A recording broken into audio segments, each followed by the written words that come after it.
Hello, everyone. Good morning, and welcome to our webinar series with FinTechNGR. My name is Terry Banks Ozako, and I'm going to anchor today's event. I want to welcome you especially for those of you who joined early. Thank you very much for honoring our invitation. This series would be featuring a lot of things we can do together within the FinTech space. And today we are happy that we've got a lot of industry veterans who are going to help us, explore the topics we've put together today. The overall theme of today's event, of this webinar, is the 400 billion Naira opportunity for FinTechs in the Nigerian capital market. Now, the focus of today's conversation would be on how to tap into that opportunity. And then towards, at a later part of the webinar, we are going to then have a panel session that will feature industry experts, talk about high value collaborations. I want to specially welcome you again to today's occasion. And just sit back. If you have questions, just to set the ground rules, if you have questions, please use the Q&A session. You can use that and you surely get an answer. I'll pick out questions from there to address to each of the panelists or even the speaker or even myself or to InfoWARE as a web. And then additionally, if the chat room is open, in case you want to introduce yourself or drop anything, you can jolly well put it right there. This program is expected to last for just 1 hour, or maybe depending on the question and answer session, maybe that could push maybe a few minutes into more than an hour, but we promise to be short, to be apt, and to be straight to the point. I would be going straight to the next, on our agenda would be a short introduction by one of the leaders of FinTech Nigeria, Mr. Wole Oyenuga. I hope I got that correctly. Thank you, Wole, for joining. Wole is a partner at Deloitte and is also the chairman Connect Committee of FinTech Nigeria's Governing Council. We are happy, Wole, to have you do a very short introduction of what we plan to do today, titled Collaborations for Growth. Thank you very much and welcome, Wole. Thank you very much. I hope you can hear me clearly. Yes, I can hear you, Wole. So good morning, everyone. I'm honored to be with you here today on this august occasion. It's quite appropriate, actually, because collaboration is one topic that I'm extremely passionate about. And here at the FinTech Association, in addition to my role at Deloitte leading technology, I've had occasion to speak about this on many occasions. But I'm going to assume that most of us are Nigerian. So I'm going to give you an illustration of what the value of collaboration is. There's a saying that has been going around on social media that, for those of you who know this snack called puff puff, that it seems very like basic and ordinary, but the saying goes that puff puff did not know it was going to be great until it met small chops. So when you see it in a collective, like the small chops pack, it now becomes something that becomes highly sought after. And that is a very vivid illustration of the power of collaboration. The reality is that no one can do it all. And especially when we look at the FinTech space, you see all kinds of partnerships and relationships being drawn, not only between FinTechs offering services to each other. For example, payment platforms, providing services to FinTechs that rather higher level consumer services. You see banks collaborating with FinTechs that actually help transact on their behalf of their customers. And there's a bank, at the back end that offers the financial muscle to be able to hold deposits and do everything else that banks are supposed to do, transparent to the end user. And by doing that, they are providing service that ordinarily on their own, they will not be able to the delight of their customer. So the reality is that you don't have to do it all. We live in a connected economy. Everyone is supposed to work with everybody else, even those who you would ordinarily consider as your competition. There could be one thing they do better than you, that you can collaborate with them on, and they add value to you and all of you.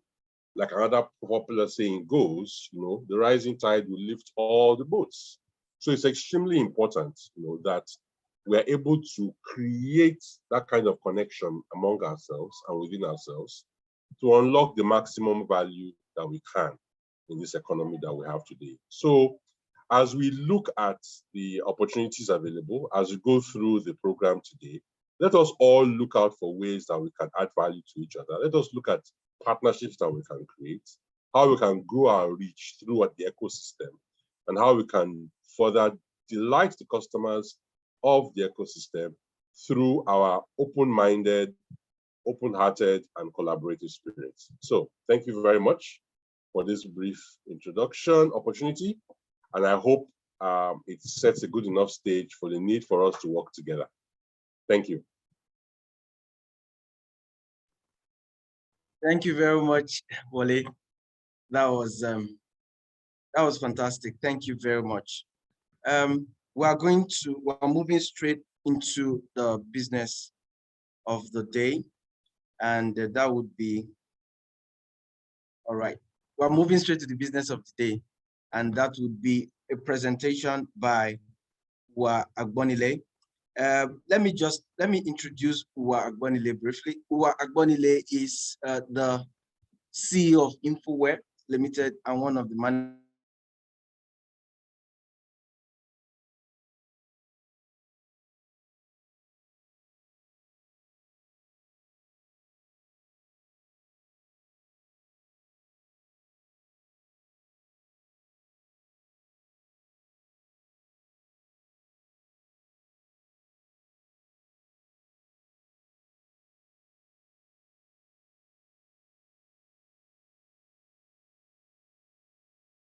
from the University of Nigeria, and then Unsuka, and then an MBA from the University of Lagos, who also holds a US patent 7509538.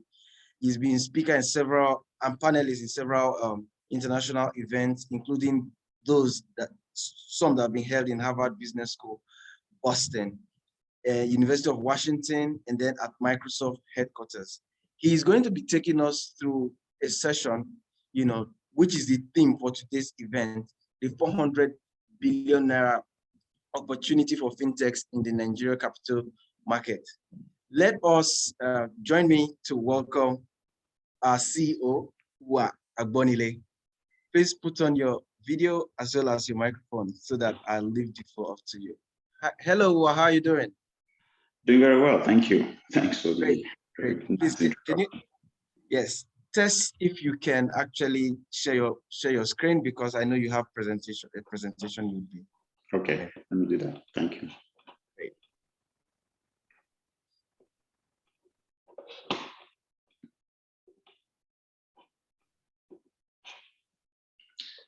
Yeah, so can you see my screen? I hope.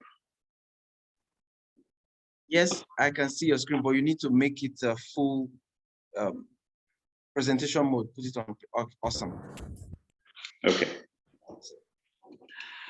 Okay, so thanks, Terry, and thanks to everyone for taking time out this early in the morning to be here, especially now that it's getting close to holiday season. I know that everybody's going to be busy making plans for the end of the year.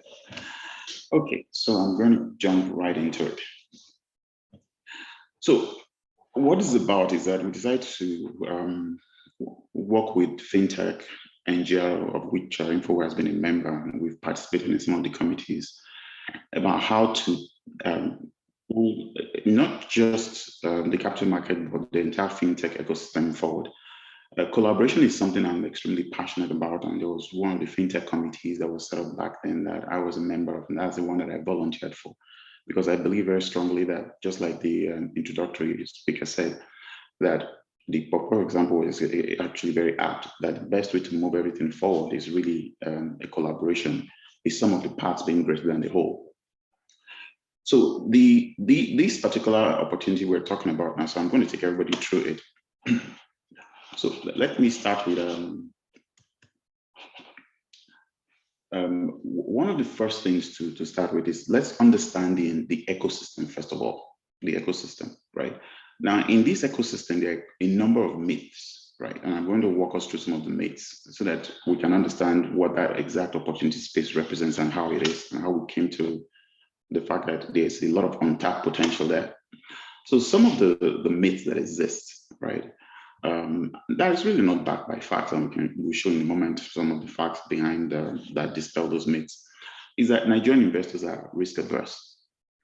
And another one is that there are not enough investors with disposable income to invest. Another one is that other investment options are better than Nigerian capital market.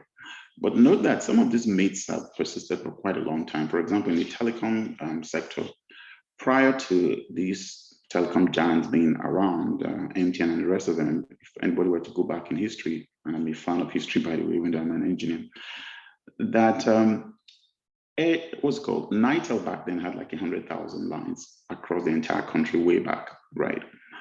Today, I believe that MTN alone probably exceed anywhere from 40 to maybe 50 million subscribers alone. So the telecom sector was considered not a very viable sector within the country, you know, the $1 a day metric that was used back then. And I remember when I was actually sitting in Microsoft then, and I remember reading an article back then about MTN making $1 billion. And I think that was profit. I'm not sure what that was before after tax. And it was astounding because you have to look at it and wonder, okay, how many companies even within the US make $1 billion? I'm not talking about revenue here. We're talking about actual profit, either before or after tax. So here's what the research actually says, what the data actually says, right? When it comes to Nigerian investors are risk averse, Nigeria is the second largest market for crypto worldwide, despite the risks. And I think it's not arguable that crypto is one of the riskiest assets when you look at the volatility, that the ups and downs. Every time Elon Musk tweets, the price gallops all over the place, right? Yeah, another one is that there are not enough investors with disposable income. Well, there are over 1 million registered users in different fintech apps, or close to 1 million, and that's over a very short period of time. And I already give you an example of the MTN coming to the Nigerian market and what happened there. Right. The Nigerian economy is a little bit misunderstood, and it's difficult to understand sometimes simply because there's a lot of things going on within the informal, quote unquote, informal market sector. Okay, another one is that other investment options are better. Well, one of the kind of interesting facts is that the Nigerian capital market actually was the best performing market in 2020 worldwide. And there's a Bloomberg article on this, you can Google it. So this is not just us saying this. This overall market was I think made over 50%, and that's the overall market. Meanwhile, if you were in the NSE 30, you probably made double that. So that's just to dispel those myths. So now, let me give you some additional context on the opportunity spectrum we're referring to here. So it's laid out very, very simply this way, that 1% of Nigeria's population today is about 200 million, right? 1% of that will be 2 million, right? Let's even assume we can get 1% of Nigerian investors approximately over the next, say, year or two into the ecosystem. We estimate it will result conservatively to about 400 to 1 trillion Naira in trading volume. Now, that's actually very conservative. And to provide the context and why that number is not some sort of a pie in the sky kind of number, I'll provide you some references, some additional data for you to use as references. And you can Google this. I think you can, Naira, I saw this, Naira Metrics has some publication on this. In 2018, the pension funds industry in Nigeria, pension fund size was 8.6 trillion Naira, right? For context, remember the Lagos state budget is approximately 8 trillion. It was actually less than 1 trillion the last I looked. So just for context. So but that was in 2018, right? In 2021, as of I believe last month or so in September, the pension fund size is now 13 trillion Naira. Now, you look at the trajectory between 2018 and 2021, it shows that the pension fund industry is growing by 1.5 trillion Naira annually. That size is bigger than the Lagos state government budget. I like contextual references. The Lagos state government, I believe, from the statistics that have been shown, if you were to be a separate country in Africa, would be about the 5th or the 8th, between fifth to eighth largest economy in Africa. You have to put that in context. So there is an opportunity space there, very, very huge. It's just untapped. And there's going to be work needed to get it to where it needs to be. Don't get me wrong, there will be work needed. And from an InfoWARE standpoint, we're putting our own foot forward to start that journey and to make sure that we can have something in place to make it work. It's not just going to be talk, it's going to be actual action to make it work. Okay, so what inspired our activities? Now, one of the things I'll show in a very quickly, because I'll show the IDEA platform that we've created. The IDEA platform is just a showcase of what this thing can do. At the end of the day, the same APIs that we use for creating IDEA is what we're talking about. That same API means that any fintech can create IDEA and do better. So we decided to create something that would serve as a shining, light on the hill to show us an example of what this thing is capable of doing, so that we're not just putting something out there that people are not sure of. You can be sure of exactly what this thing will do. So one of the key things we were looking out for was the platform supports two categories, beginner and pro. And all the features are centered around those. And there's also the institutional capabilities that the API provides. Another thing is that the platform is built with the user in mind. Again, so what we did was that we looked at what exactly what kind of application would I want to use as an investor? And then made sure that the API would support all of those in extremely flexible and powerful ways. It has an AI-powered advisor. So you don't bring a newbie into the market, because there's going to be a lot of newbies in our ecosystem, right? And you just kind of let them, throw them like that whole throw into the water and expect them to swim kind of thing. That's not what this thing does. It guides them every step of the way. And the app is actually out there and people can try it out. It's powered by market data. So InfoWARE is a market data vendor. So we have actual market data over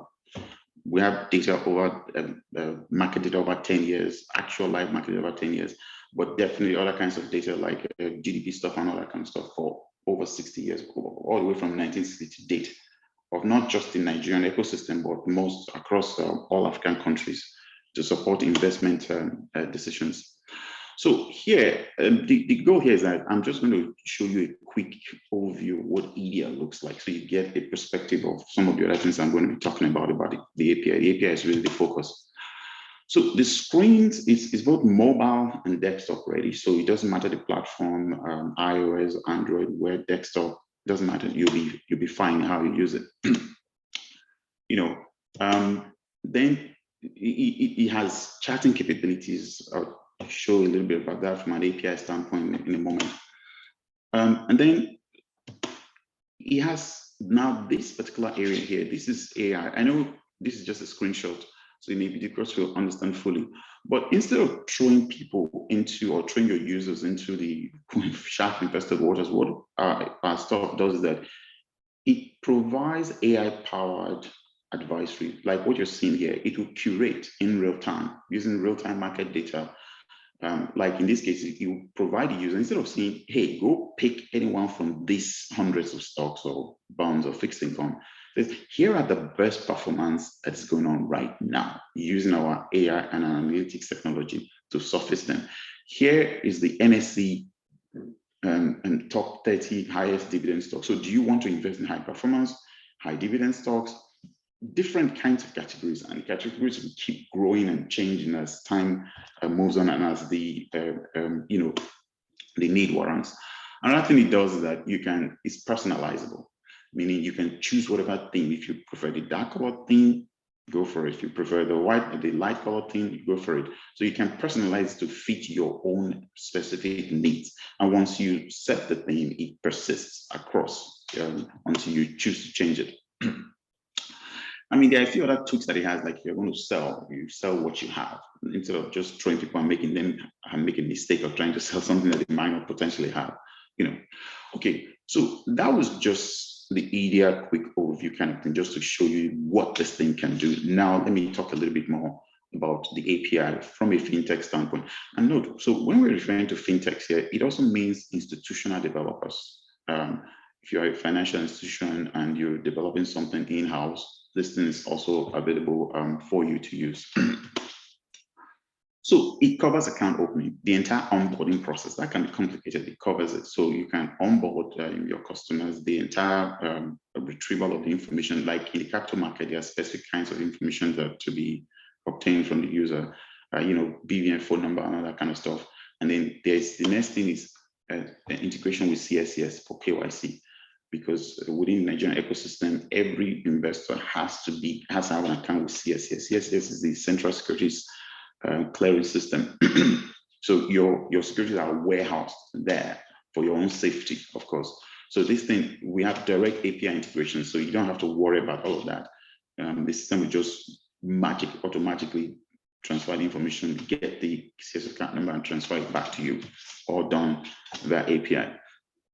It has the ability for account funding.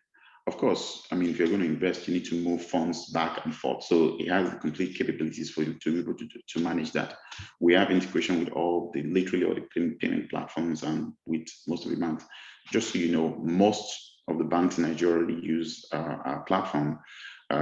Just for context, there was a statistics recently that 80% of the top 10 trades in Nigeria go through the InfoWARE system. So this is a system that's highly underlying it. Of course, it's highly reliable and highly scalable.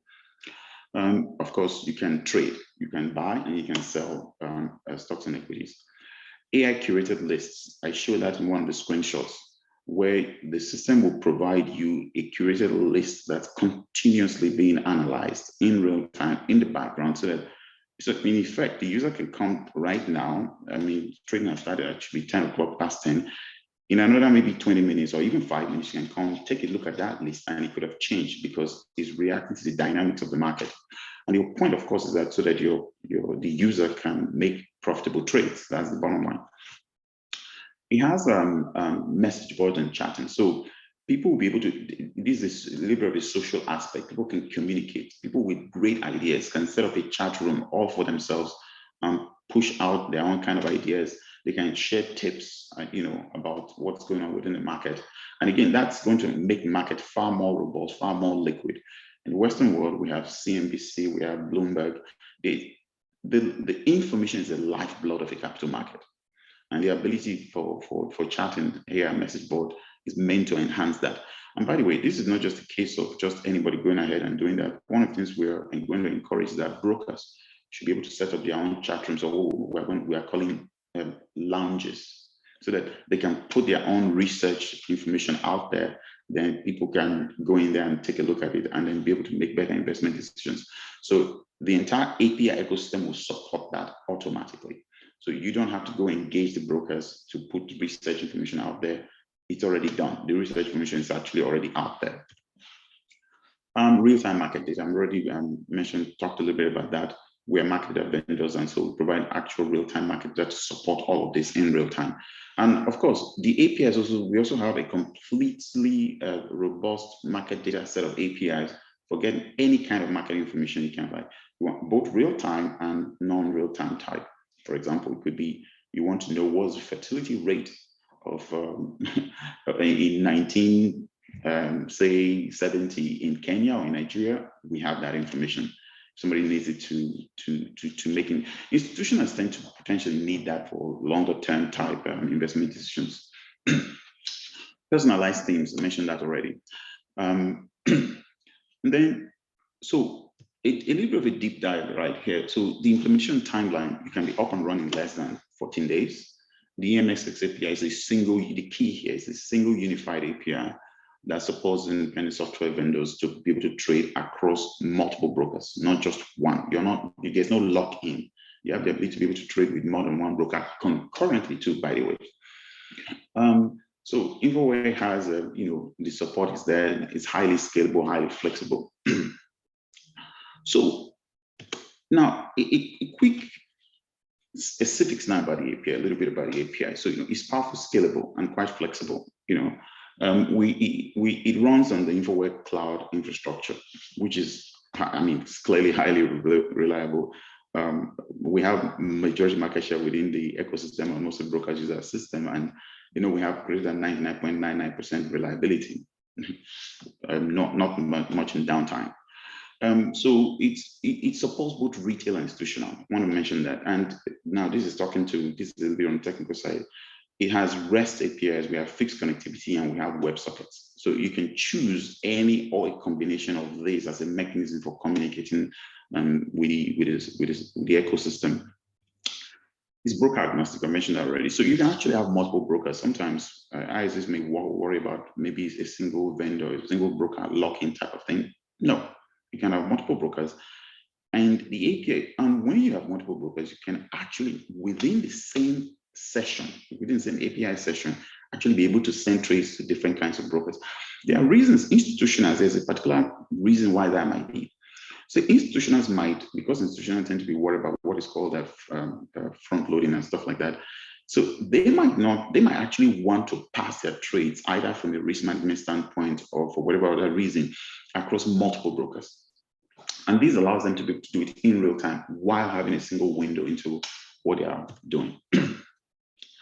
With reliable, mentioned that already. We, just for context, just so everybody's aware, 80% of the trades that went through, of the top 10 that went through the Nigerian Stock Exchange, there was particular statistics that came out a few weeks ago.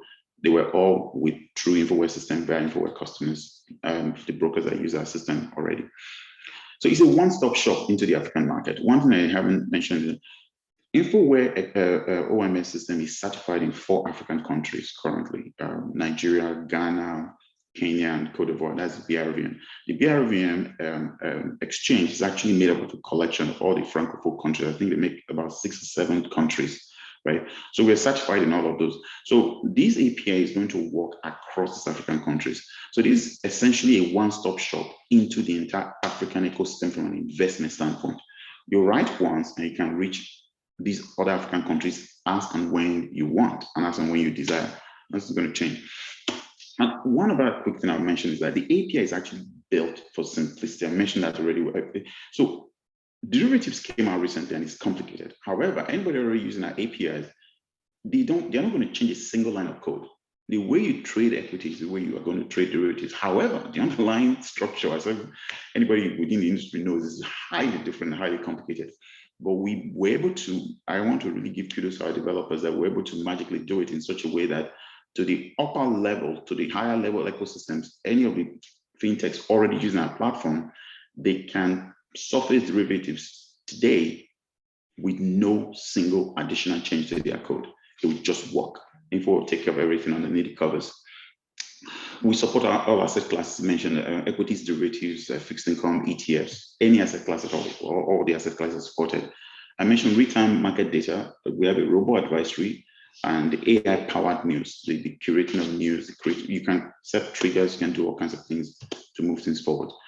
Security, and then finally, one of the things we're planning to do sometime in the future is we're actually open to licensing the EDR source code itself as a way to give developers a jump start, a very quick jump start into creating their own applications. So, because I believe very strongly that we don't intend to be in a monopoly situation or anything like that here. Innovation, nobody has a monopoly on innovation. There are 1,000 ideas out there. But the trouble is that in order to ramp up, it may take somebody a year or 2 years to even try and ramp up to even get EDR platform up. Instead, we want to put this thing out there and really create, an explosion of innovation in the ecosystem within, because that's going to help lift Africa up, the whole of Africa up from a financial inclusion standpoint and from a wealth creation and wealth retaining standpoint. So now, I think I've gone through most of what I want to go through. So now I'm just going to go through some of the slides very, very quickly. Just the point of this now is just to give everybody some context. So if there are questions, we can drill into them much later. So deposits and payment integration we're integrated into across literally all the payment gateways available. Also, a number of the banks, we have direct integrations. Some of them are customized integrations that we've done with them over time, simply because a lot of them they have subsidiaries that are customers already. We have integration with key stakeholders, NGX, CSCS. There's also somewhat an integration with NG Clear in terms of getting data from that to integrate into the system for derivatives trading. We also have integration with third-party ISVs that we've been working with. The goal there is to, if you're trading, if you have portfolios that have some foreign component to it, fine. We can provide the data along with it all through one seamless API for your system. So it reduces the burden of the developer or the ISVs now in the amount of work they have to do. Talking to multiple systems, different kind of APIs, is just going to increase the cost of development, and we are shrinking and solving that. This is the onboarding process. Again, we can drill into this a little bit more if somebody is interested, but our stuff will take you through the onboarding process very, very seamlessly. There's a particular way we went about it to make the process as seamless and as painless as possible for the end user. It takes them step by step, very, very simply, right? And that's the entire steps involved, but I can assure you it's very simple. You can try it out by downloading our EDIA app, and you can actually see what the experience provides, and you see what I mean. Okay, so like I said, a few other things to just bring to your attention. So our market data API, some of the additional resources we have this finance portal. You use our market data API to surface this, the finance.infowarelimited.com. So you can see all kinds of market data there. Everything you see there is available via APIs for you to use. Literally, you can create that same portal yourself. We have an investment resource, Grow My Kudi. It's a free resource. We have a number, at least one university, Palandak University, we collaborated with to use this for teaching or training their students. So you can go there, set up a portfolio. It's a gamified thing, it's fun, but at the same time, though, it's real, right? It's also based on a set of APIs which anybody can use and actually literally recreate that all on your own. It's extremely powerful. We work with the NGX to use it for a number of trainings, and we continue to work with other companies for using it. So this is the Grow My Kudi platform. You can log in, you can see your portfolio. It shows you stack ranking against others. So it's meant to encourage, especially millennials, and teach them how to trade. So basically, the idea here is that the EMSX API is meant for actual trading, but somebody might be cautious. So they can go to Grow My Kudi, play around. It's like playing with Monopoly money, even though it looks real, right? Then when you feel comfortable, you can go back to the actual trading. Another thing for institutionals, though, they can use it for creating a model portfolio. So a model portfolio, let's assume there's a particular way, something you want to experiment with. You create a model portfolio in Grow My Kudi, and you can see how it's going. And that can potentially act as a benchmark against your actual real trades to see where you're going. So there are all kinds of uses that this thing comes into play. And it has a lot of analytics, a lot of extensive analysis that it produces every day, and it will curate it and send it to your email box. This is the finance portal. I already mentioned that. So again, it's always free. You can use it. We even have a web terminal. Use that based on our web sockets that you can access from there. Now, we also have a product called the InfoWARE Market Data Terminal. It's like a Bloomberg equivalent that we have, which is good for our market and highly customizable. So this particular terminal is built using our APIs. And it's actually available today, and most of our customers already use this directly or indirectly. It has a ton of analytics involved. So I'm not going to go through it in depth, but I'm just going to show you some of the screenshots just to give you an idea. For example, this screen you're looking at right now is the analyst recommendation screen, where it curates different analysts. You can see the charts, you can use this to measure, and again, it will help you guide you into your investment decisions. This is an example. The next shot here is an example of some of the additional non-market data type things that we have, but investment related. So this, for example, is showing a GDP. You can see it's from 1960 to current date, and you can actually see how it goes. And we have data that covers literally all African countries from 1960 to present day, Nigeria and the rest of them. So tons and tons of information that we have that's accessible again via these APIs. These are some of the charting capabilities we have. I mean, there are some of the interesting things that our stuff does, like correlation analysis. For example, we benchmark OPEC basket against the ASI to see whether they correlate. And we have actually found some level of correlation, for example. And well, it's just obvious after the fact that the ASI tends to lag. One of them lags the other. I can't remember which one now. So just look, plotting those charts, and depending on how one goes, you can take a position in one or the other and get a more profitable position. Okay, so I'm almost done. So again, some of the shots that we have in terms of charting analytics, MACD, RSI, all that stuff is available via our market data terminal. And again, you can do some of these things directly yourself. So to round up very quickly, who are we, InfoWARE? So this is just, I mean, I've talked about what we're capable of doing, but just to give you a slight quick picture of what we are. We have a Pan-African spread, and I mentioned that a little bit already. We have a presence in Nigeria, Ghana, Cote d'Ivoire, and Ghana. Our customers that cover those areas already. Another thing, we've spent a lot of time over the last 5 years working on AI-powered technology that power a lot of these things, that provides the information up front, and that doesn't require human presence, and that allows the real-time nature of a number of things that this thing provides. The technology is superior, and the market has voted in terms of where our market position is right now in terms of the capital market, both in the OEMS trading aspect of it and the portfolio management and fund management aspect. And over 150 enterprise customers as to date. One of the things we're also proud of is that in 2020, we had a customer satisfaction index of 90.46%. That's based on actual customer feedback. Not just a survey, feedback based on when we interact with them in terms of providing them support and implementation services. In, I think it was 2019 or 2018, we were recognized by the London Stock Exchange Group as one of the companies to inspire Africa, one of the awards we're proud of.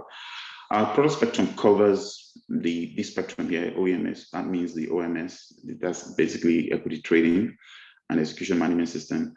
The investment banking, which is full portfolio management, meaning managing mutual funds, the asset on the line, bonds, T-bills, placements, all of that, and data analytics. And I think you've seen at least most of this being shown in some of those screens. I said about customers, and then my guys put this here and said, hey, here's this, scan it, and then go download the InfoWARE Finance app, or is it the EA app? Not sure, but I'll put that up there. But that's it, essentially. So that's the end of my presentation, and I thank you very much for taking the time to be here. Really appreciate it. Thank you very much. So Terry, over to you. Thank you very much, Uwa, for that insightful presentation. Before I put on my video, there is a poll right now on your screen, and it's just one question poll. Would you like a deep dive session to discuss further? So are you a fintech on this call right now, and you've seen what the EMSX APIs can do, and you'd like us to have a deep dive maybe sometime early next week? If the answer is yes, click on yes. If the answer is no, you can just move on. So thank you very much as you do this, and then we will continue the conversation. Sandra, could you turn my video on so that we can move quickly? Then, Uwa, please, could you stop sharing? Thank you very much. Now, guys, if you have answers, if you have questions to Uwa, please drop your questions in the Q&A session. I already see a couple of questions that have been asked there, and I've got a couple of guys on ground too that are responding to those questions. So if you have a direct question for Uwa, you can direct it, the question to him. We'll be moving straight to our panel session. But before we move to the panel session, I would like us to just look at one of the things we've done with the EMXS, APIs. Just, yeah.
Thank you very much. So we'll be going straight up into the panel discussion, and it's going to last for just about 25 minutes. You bear with us.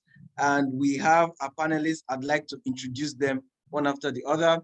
While I do the introduction, please, Sandra, you should turn their videos on so that the people, my audience, will know the people I'm talking about as soon as I'm introducing them. The first person I would be introducing today, let me even share my screen so that you guys can also have a feel of it. Yes.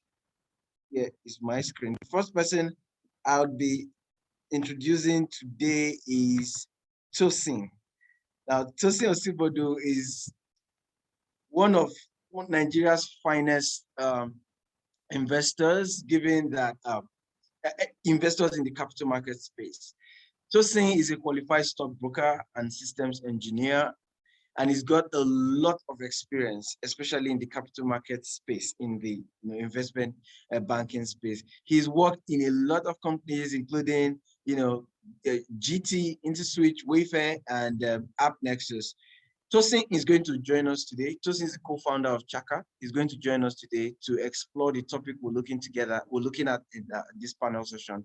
And the topic is high-value collaborations, the way forward for FinTechs. So Tosin is going to be one of my panelists, to address this. The next person I have, very interesting, is Obianuju Odukwe. She is Group Head Consumer Technology at Interswitch Group with vast global experience. She's very key. She's instrumental to the growth of QuickTeller, one of the platforms that is leading the collaboration space, in Nigeria today, and not just Nigeria, even across Africa. She will be joining us today. And now the next person we're looking at is the Chief Digital Officer of the NGX. That is Dr. Olufemi Oyenuga. He's a very pleasant man. I've met him. He's a very pleasant man, and he's going to give to us 25 years of experience. He's going to pour all of that, into the conversation of today. You can actually read up his profile on my screen, if you can see my screen right now. And then the last person who I've already introduced is Agbonile. Now, is going to be part of, is going to join my panelists, and we are going to explore the topic, which is high value collaborations, the way forward for Nigerian FinTechs. And I'll be driving this conversation. Again, my name is Terry Banks Ozakwo, and my first question would be going to Uju. Uju, thanks for joining. Tosin, thanks for joining. And Thank you. Femi, Dr. Femi, you could put on your video so that the audience would see your face. That's for Dr. Femi. And so thank you very much. So my first question would go to Uju. Now, Uju, you listened to Uwa and even Mr. Wale Oyenuga at the beginning of the conversation today, and talking about and establishing the bedrock as to why collaboration is just the way forward. So, question I'm going to be asking you now is, given the bedrock that's been laid by these speakers in this event, how should we, or how can we advance the conversation of high value collaboration within the FinTech space? Just a minute or two, how do you think we should advance this conversation? Okay, first of all, can you confirm that you can hear me? Yes, I can hear you, Ju. Fantastic. There are a lot of large companies that are looking to invest or partner with these new startups or FinTechs, or even people in agrotech, transport tech, depending. And not just by investing or listing on their stock, they're also looking to partner with them to provide other solutions to consumers or to even expand their business offerings, right? A lot of large corporates or large organizations are willing to, rather than building solutions that they need, partner with people who have built those solutions as well. I would say how to advance this is identifying what your needs will be, identifying the kind of products you want to put into the market, and the best kind of people you would like to collaborate with. If you're in transport tech, looking for companies that are likely to benefit from that service as well, or if you're just like InfoWARE in investments, a lot of companies are looking into investments is the way forward now. A lot of people are looking to invest. A lot of people are looking to also list their businesses. So there's a lot of room or opportunity for high value collaborations, as it were. Personally, in our company, we have a few. We've done a few with most recently Shotlers, and we have some collaborations in health tech as well. And we've started conversations with InfoWARE. So there's a lot of opportunity, and there's a large room on going into collaborations for FinTech. Thank you very much, Uju. Everyone knows really that this industry, how far Interswitch has actually carried, a lot of other FinTechs along, and we're happy about that. That's why you were invited to come on this panel, and we're happy about that. I'm going to direct my next question, so that we just take it quickly. I'll direct my next question to Dr. Femi. Dr. Femi, and he likes to be called Dr. FO. So if I say Dr. FO, you just know I'd rather call you that. So Dr. Femi, in the Nigerian FinTech space, and by extension, Africa, what do you think has changed in the past 5 years? And then what do you think will happen in the next 5 years? Thank you very much. I hope you guys can hear me very well. Yes, I can hear you very well. I think it's an interesting question that you've actually pivoted. So I was thinking about it actually before now to say, when I look at the horizon of what has happened in the last 5 years, what has actually changed? So we know about the pillars of technology that's driving a lot of innovation, and brilliant presentation by UA in terms of consumerization and revenue implications of API. But I think 4 things have clearly changed in the last 5 years. So consumer and customer knowledge has actually changed. That's number 1. So people really know what they want now, and they're going at it. The other one that I think has also changed is the customer tastes. So the taste buds of most of our customers across the capital market, FinTech, and other verticals has also changed as well in the last 5 years. The 4th thing that's changed is the demographics maturity. So Nigeria being 180, 200 million, whatever number you bounce around, and you have about 70 million of that segment really now coming in. Demographics actually change. And look at people investing in the capital market, the average age is about actually 53, which I think is sad for a millennial economy like Nigeria. So the demographics has changed. Regulations and policies is gradually moving. And so it's been quite a moribund and slow. And it's interesting to have Chaka on this call. I know what you've seen, trying to even push your solution through regulations and policing from SEC and things like that and CBN, but it's actually changing. They're listening now and things are moving. And the last thing that has changed, and I think is great pivot for the last 5 years, is partnership and collaboration. So I saw when Oyenuga introduced that as well. So those things are changing. So in the next 5 years, what are we looking at? I think there's going to be an exponential increase in or acceleration of the growth phase of democratization of digitization. That is going to happen in the next 5 years. And so we're looking from now to 2027. So in a nutshell, people with more savvy, even with the menu of COVID that is coming and how things are actually accelerating, we're going to see that. We're also going to see things around data monetization and data innovation in the next 5 years. I mean, it's inevitable. Things like AI, robotics, and artificial intelligence will now begin to have their own in the next 5 years. I think the last thing that I'd say would also change is that innovation hubs will now start focusing on problem-solving imperatives for Nigeria and for Africa. And that, by extension, goes into the way where regulation will now wake up to the need to listen more to solutions and innovation. So things around crypto, Bitcoin, and things like that.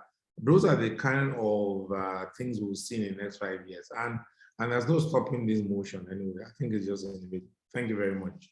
Thank you, Femi, Dr. Femi. We appreciate your time. You see, I was trying to take notes and I've written a whole lot here. So Tosin, quickly, he mentioned something around regulations, but the question I'm going to be directing to Tosin, is this. Now, do you think there are too many fintechs doing the same thing, thereby making the market a red ocean? If yes, what are some clear steps towards avoiding this race to the bottom? And then I'd like you to just just color your answers with this second question I'd ask you. So what are some of the biggest challenges you can see in the space today? And then what are some ideas you think we have to implement, that we must do for us to have a clear way forward? I'm sure you'd want to also answer that from the regulatory side of things too. So there's an opportunity to just rub everything in, and the audience is actually waiting to hear what you've got to say. Thank you, Tosin. No problem, and thank you for having me. And such a great panel. I feel lucky to be here. So first of all, your first question, I don't think that there are too many fintechs. It would be like, are there too many people trying to start new companies? I think the goal of starting something is to make people's lives better, and is to take a little bit of resources and try and create something much bigger. So I think so far as more people are trying to do that, and that's the motivation, I don't think there's too many.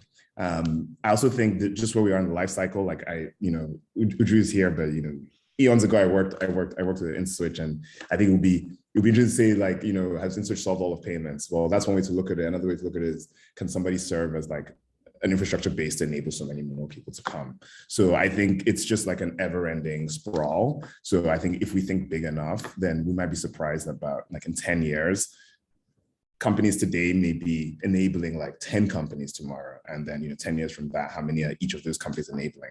And then how does that filter into like welfare and wealth and job creation? So I think we have to think very much big about like where we are in the cycle, which is very early, and about where it can go.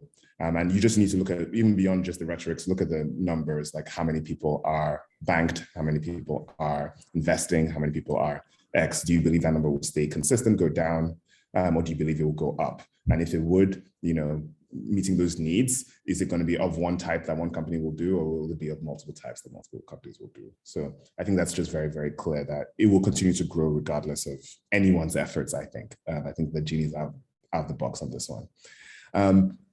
Then in terms of, I think your second question had to do with challenges in the space and whatnot. I think the legacy view of the financial industry versus the technology or startup view of innovation does create some like friction. And I think that's not likely to change. But again, the genie's out of the bottle. So I think this is just two paradigms meeting.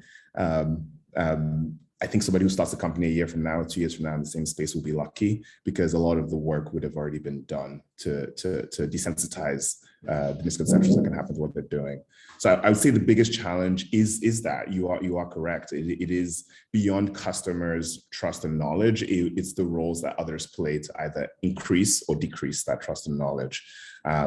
Ultimately, in Nigeria, we have so many smart people. And we have so much work to do to build stuff that if the work isn't just building that stuff, it kind of gets in the way.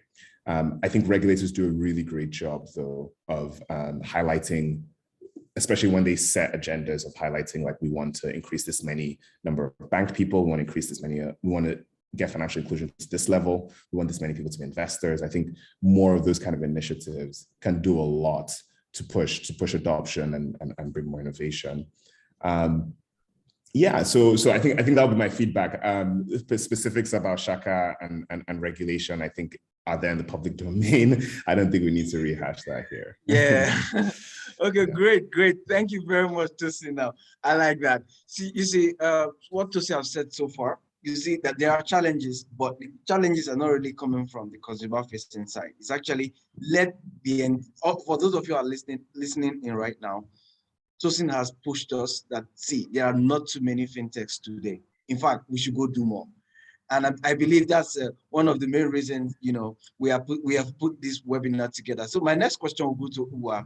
And the question is this, Uwa, you see, could it be that, so stemming from what Tosin has said, could it be that, would you say, okay, I know because I work with InfoWARE, I know we entered high value collaborations, and there are some we're currently cooking, that will tell the public very soon. And so the question would then be, given that InfoWARE has some form of high value collaborations with companies that are even represented in this panel, would you say to a fintech listening in today, what would you say to a fintech that's currently listening in right now on this panel, on this in this webinar? What would you say will be the 2 reasons why a fintech should trust InfoWARE to become a partner? So because you are saying the EMSX APIs, are available for the fintechs to leverage. So why should a fintech trust InfoWARE? To say, okay, I can work with InfoWARE, I can collaborate with InfoWARE. Why?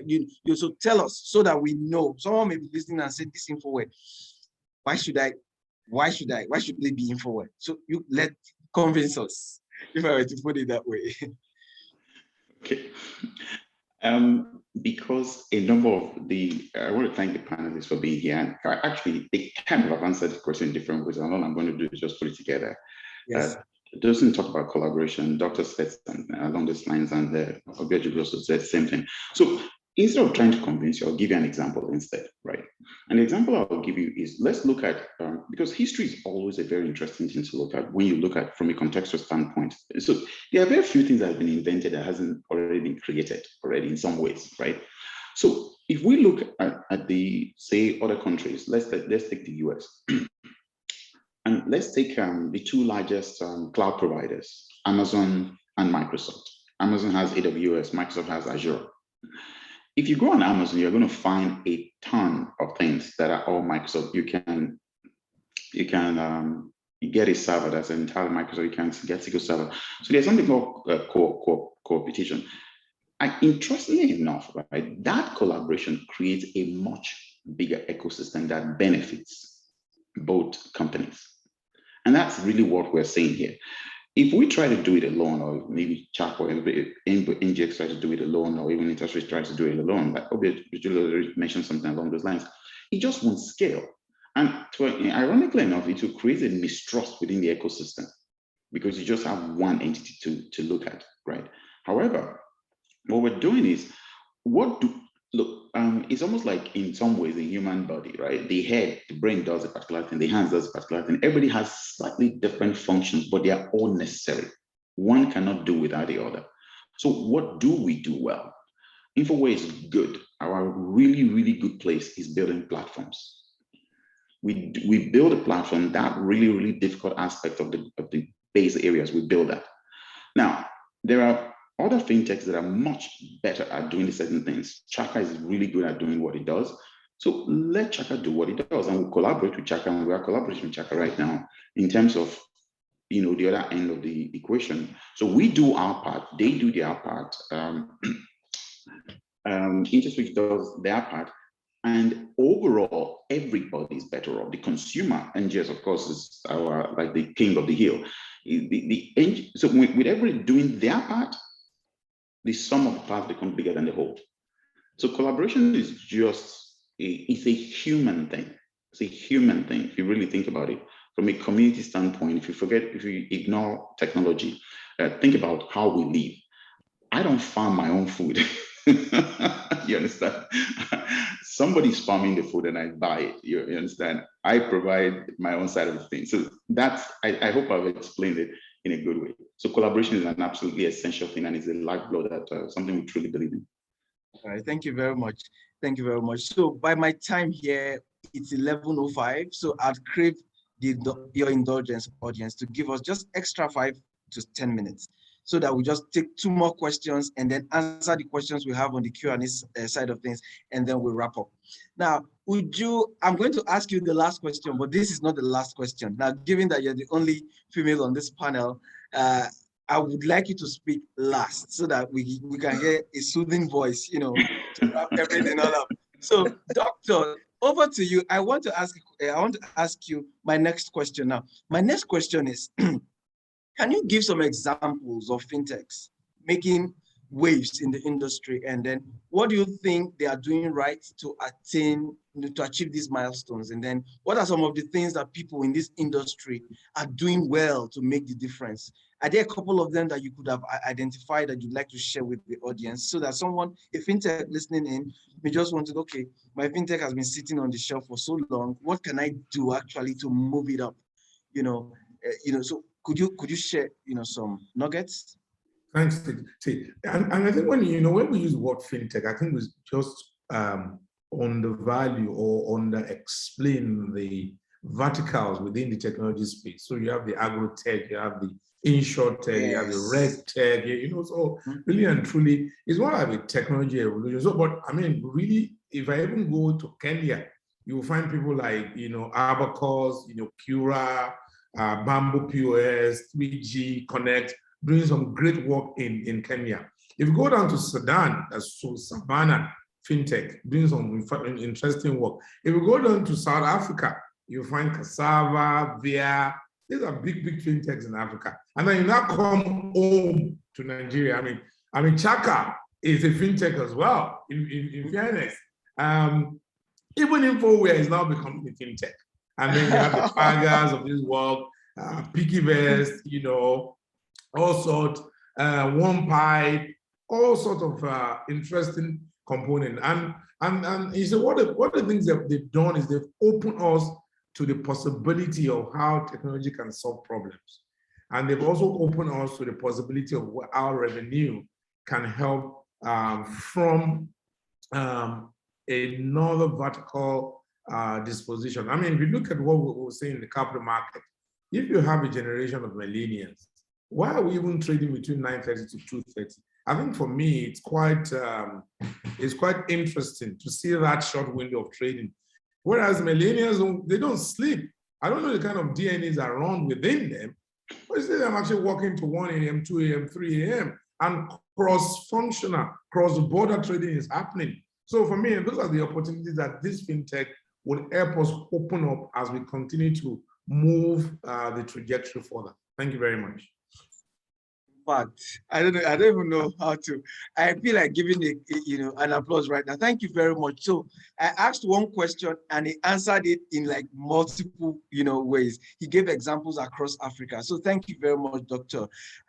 There's a lot I've written down here. There's a lot I've written down here. So for instance, we've talked about a few things that have changed, in the past 5 years, things like consumer improved knowledge, like the consumer knows himself now. There is consumer taste that has changed, there's growth in population, and then the change in demographics, not just the growth in population. There's regulation, there is partnership and collaborations that is having an upward trajectory. And ultimately, everything we have said is there are not so many fintechs. We should actually even bring in more fintechs that can solve problems like Tosin alluded to. So that would be that would be the basis for my next question. And my next question is going to be to Uju.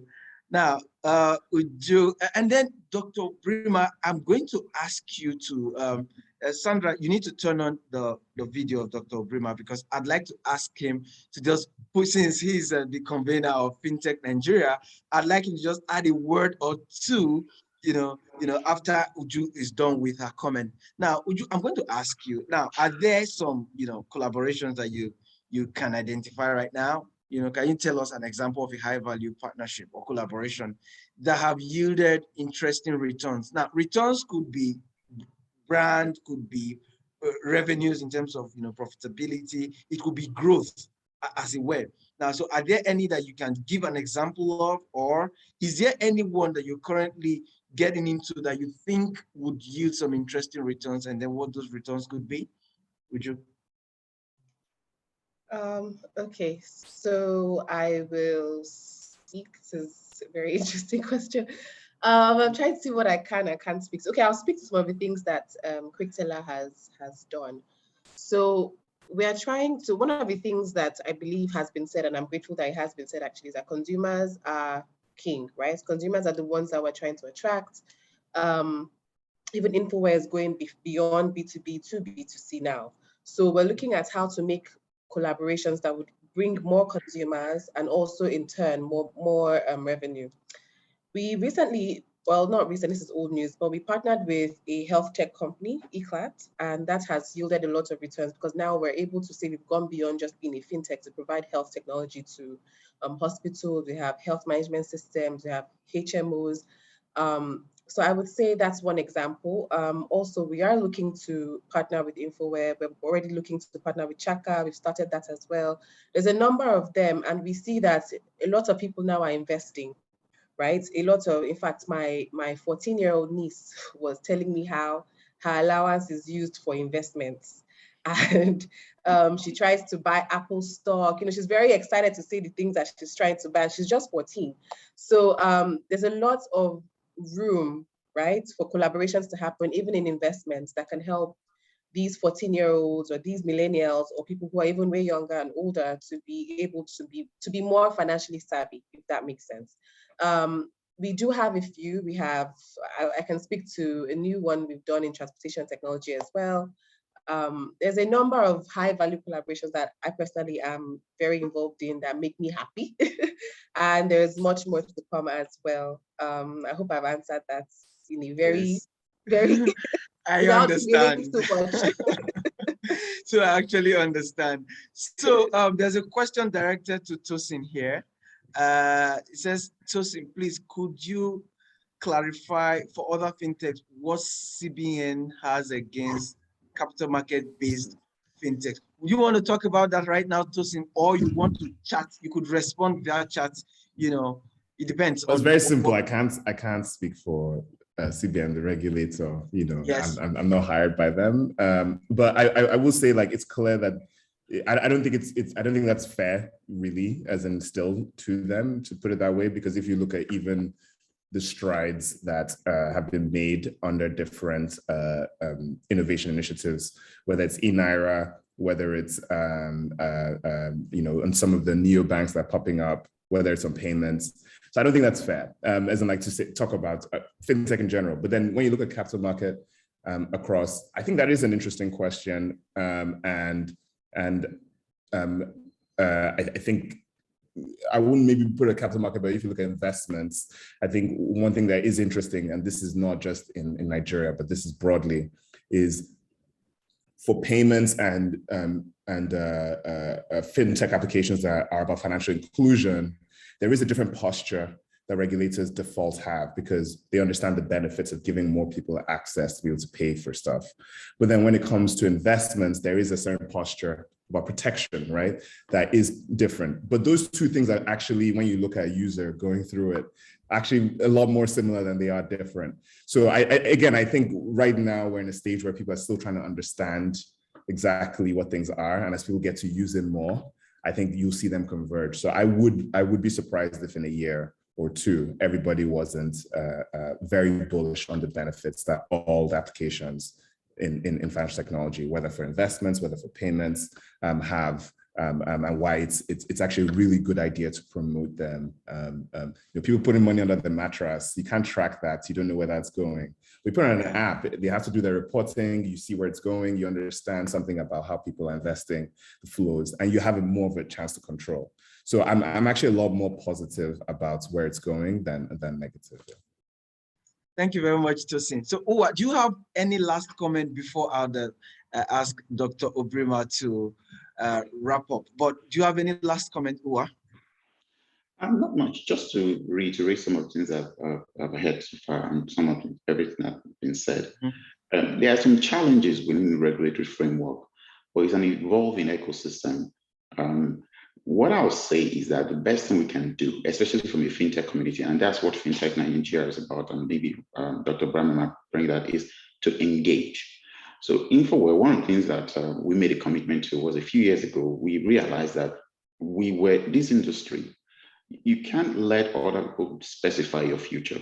So we decided to engage. There was a SEC committee that I got involved in. I was involved in. We had to craft the kind of things that will happen, that will govern fintechs in terms of exactly what they were thinking.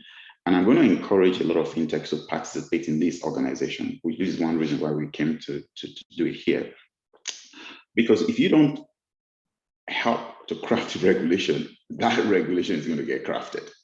And you may be on the wrong side of that equation. And the goal is not to manipulate the regulation. The goal is to provide information.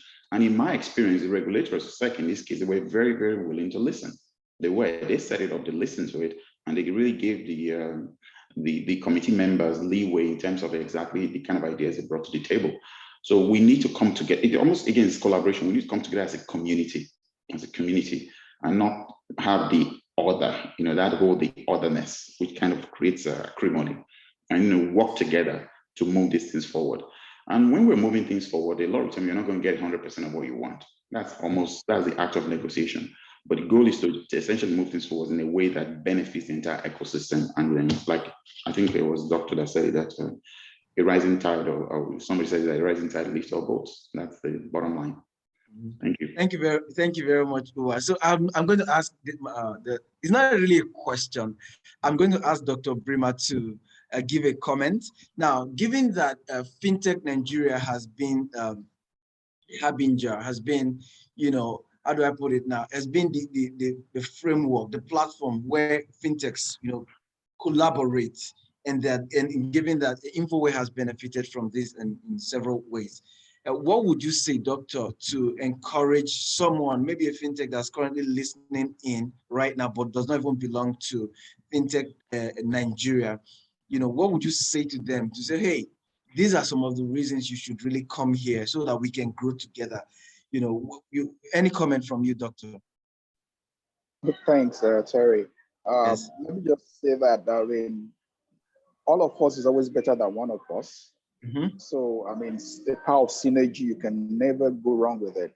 And that's really what FinTechNGR is all about. That's why our three objectives are able to connect everyone within the tech space, that we can network, we can share, that we can build together. That the second is to accelerate technological growth. And the last is to advocate, being able to work with regulatory agencies and government to develop policies and regulations that support innovation and creativity. It's working with regulators is not a dash, it's a marathon. And that's what, we at FinTechs understand that we need to work with them carefully, slowly, and build, and so that we can have those regulations that support the industry. SEC has been very cooperative when we work together with SEC on the FinTech roadmap for the capital market. And there might be challenges, but I think that that's a huge step.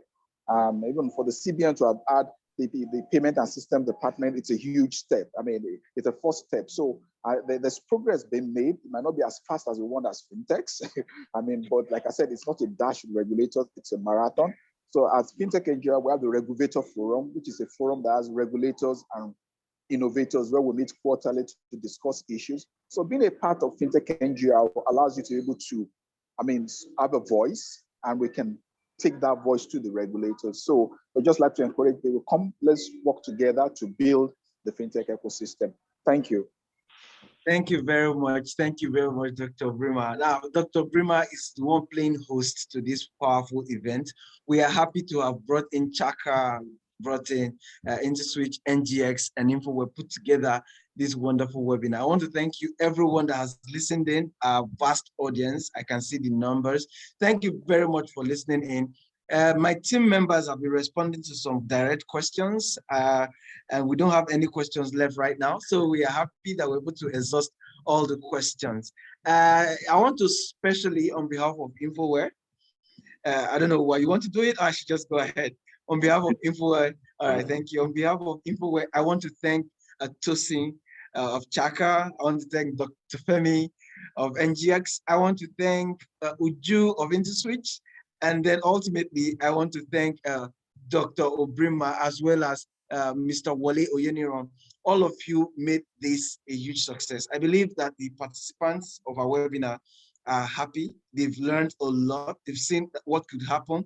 And then the biggest takeaway from this conversation today is what Tosin said earlier, that there are not enough FinTechs. Let's just go and have more. Focus on solving problems. They are not enough yet. So thank you very much for participating.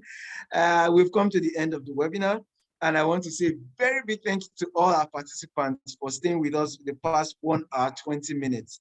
At this point, we're going to draw the curtain. Thank you, our panelists. Thank you, the team behind this, Sandra, Michael, and the entire InfoWARE team. Have a very pleasant weekend and stay safe.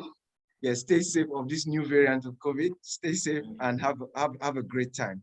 I'm going to play the video one more time for anyone who would like to listen to the video, IDEA video. Just feel free. Thank you very, very, very much. Thank you. Thanks. Thanks very much.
Thank you very much. Feel free to download IDEA from Google Play Store and the App Store. Bye-bye.